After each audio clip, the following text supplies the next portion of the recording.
نبدأ فيديو النهارده هنتعلم عن الالفابet، كل الالفابet من اول letter A لحد letter Z. يلا بينا مع بعض ننطقهم بطريقه سهله وبسيطه خالص. طيب وننسى اي طريقه شويه كانت ملخبطه بننطق بيها زمان. يلا بينا. اول letter عندنا وهو letter A. يبقى هو اسمه letter A. بحط لساني في اسناني من تحت فبقول ايه A.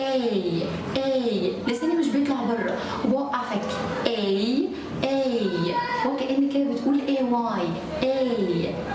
نيجي بقى لتاني letter معانا وهو letter B. هو اسمه letter B. B. ايوه هو اسمه كده B.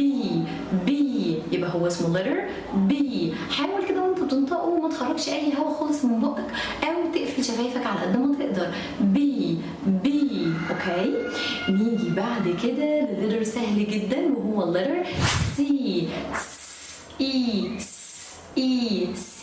اوكي. طيب هو الليتر C ده بنطقه ازاي؟ برجع كل عضلات فكي ورا فبقول ايه C.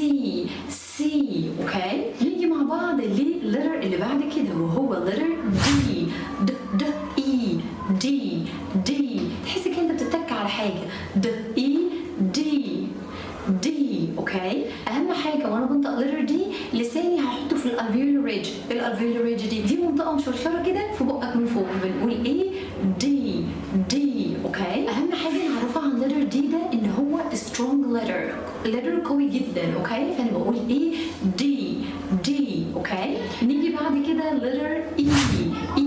يبقى هو اسمه ليتر E. اول حاجه نعرفها عن ليتر E ده ان هو long vowel sound. يعني ايه long vowel sound؟ يعني ليتر طويل كده، يعني واحنا بننطقه ما نقولش E، لا هو E. نيجي بعد كده الليتر اللي بعد كده هو ليتر F. هو اسمه ليتر F. يبقى هو اسمه ليتر F. يبقى هو جه ازاي؟ F. طيب يبقى في sound في الاول خلاص. طيب هو اسمه ليتر F. make sound ايه؟ اوكي. بنهاية فيديو النهارده اتعلمنا مع بعض ان احنا عندنا letter A B بعد كده اخدنا letter C. الليتر اللي بعد كده D. بحط لساني في الالفيولار ريد. بعد كده E. اخر letter اتعلمناه في فيديو النهارده وهو letter F. اتمنى الفيديو يكون عجبكم وده part 1 من سلسله حلقات دي alphabet.